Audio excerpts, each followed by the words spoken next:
নমস্কার বন্ধুরা, আশা করছি তোমরা সবাই ভালো আছো। আজকে আমি তোমাদের সাথে ভরাট আসনে একটি ফ্লাওয়ার ডিজাইন শেয়ার করব। আর তোমরা আমার চ্যানেলটিতে নতুন হলে অবশ্যই আমার চ্যানেলটিকে সাবস্ক্রাইব করো আর পাশে থাকা বেল বাটনটিকে প্রেস করো।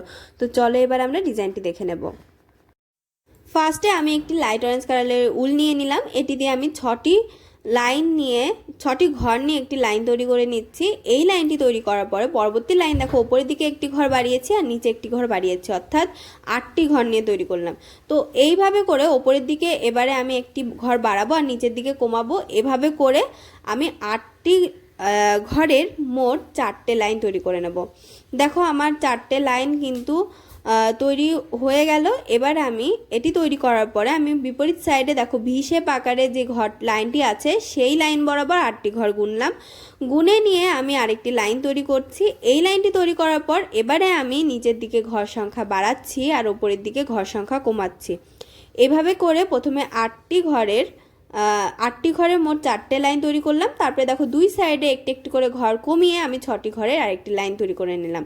এবার আমি আবার দেখো দুই সাইডে একটি একটি করে ঘর বাড়াবো। সরি, এখানে আমি ভুল করে ফেলেছি। ওপরের দিকে কিন্তু একটি ঘর আমি বাড়িয়েছি, এবার নিচের দিকে একটি ঘর বাড়ালাম, ফলে 8টি ঘরের একটি লাইন তৈরি হলো।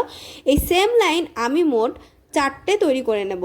এটা কিন্তু প্রথমে আমি পাপড়ির যে অংশটুকু তৈরি করেছি সেটুকু যেভাবে সেলাই করেছি সেভাবেই আমি তৈরি করছি। দেখো আমি আবার ভি শেপের আকারের যেই ঘর লাইনটি আছে আসনের বরাবর আমি দেখো আবার 8টি ঘর গুনে নিয়ে একটি লাইন তৈরি করে নিচ্ছি। এই লাইনটি তৈরি করার পরে এই সেম লাইন আমি আরও 3টে তৈরি করব, অর্থাৎ মোট 4টে তৈরি হবে। এক্ষেত্রে দেখো নিচের দিকে ঘর সংখ্যা বাড়ছে আর উপরের দিকে ঘর সংখ্যা কমছে। আর এই ঘর সংখ্যা বাড়ানো কমানোর ফলে কিন্তু আমি মাঝে দেখো যেখানে সেলাইগুলো মিশছে প্রতিটা দুই সাইডে সেলাই কিন্তু একই জায়গায় মিশে যাচ্ছে। তো এভাবে করে তোমরা সেলাই করবে। তারপরে সেন্টারটি দেখো দুই দিকে একটু একটু করে ঘর কমিয়ে অর্থাৎ 6টি ঘর নিয়ে আমি তৈরি করলাম। এভাবে করে আমি মোট 4টে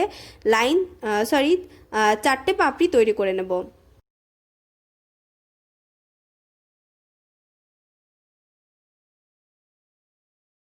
দেখতেই পাচ্ছ আমি 4টে পাপড়ি তৈরি করে নিয়েছি। এবার আমি সেন্টারটি তৈরি করব। সেন্টারে দেখো একটি গ্যাপ তৈরি হয়েছে, সেখানে আমি পিঙ্ক কালারের উল দিয়ে প্রথমে একটি প্লাস চিহ্ন তৈরি করে নিলাম সেন্টার বরাবর প্রতিটা পাপড়ির।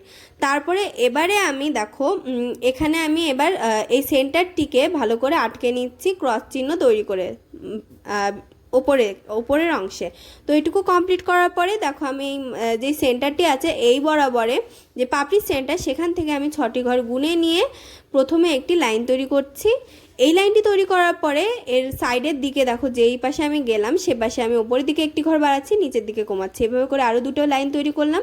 আবার অপর সাইডেও কিন্তু আমি সেমভাবে আরও 2টো লাইন তৈরি করে নিলাম।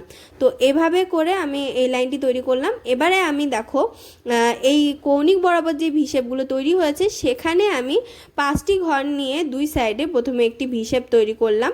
এবারে আমি সেম ভিশেপ আমি আরও 2টো তৈরি করব, অর্থাৎ কৌণিক বরাবর যে ঘরগুলো থাকবে, কৌণিক বরাবর যেই ভিশেপগুলো থাকবে তার উপরে তোমরা 5টি ঘরের মোট 3টে ভিশেপ তৈরি করবে। আর যেই পাপড়িগুলো আমি তৈরি করেছি তার উপরে সেই ভিশেপগুলোর ওপরে মোট 6টি ঘরের 5টি লাইন তৈরি করে নেবে। দেখো আমি আবার 6টি ঘর গুনে নিয়ে প্রথমে 2টো লাইন তৈরি করলাম, এবার সেন্টার বরাবর একটি লাইন তৈরি করলাম।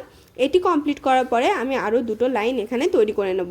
তো সেমভাবে তোমরা পুরোটা ফুল কমপ্লিট করে নেবে। দেখো এটা কমপ্লিট হয়ে গেছে। আবার আমি এই অংশটুকুতে চলে এলাম, এখানে 5টি ঘর নিয়ে আমি এখানে লাইনগুলো তৈরি করছি।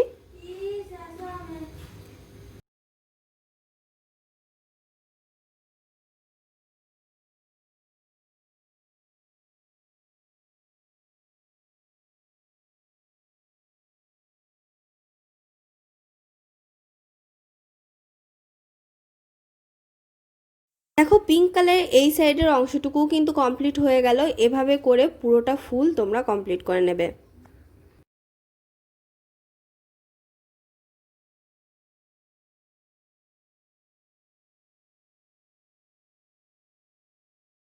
তোমরা দেখতেই পাচ্ছ পুরোটা ডিজাইন কমপ্লিট হয়ে গেছে। আর ডিজাইনটি তোমাদের কেমন লেগেছে কমেন্ট বক্সে জানাতে ভুলবে না। আর ভিডিওটি ভালো লাগলে লাইক শেয়ার করবে এবং অবশ্যই আমার চ্যানেলটিকে সাবস্ক্রাইব করবে।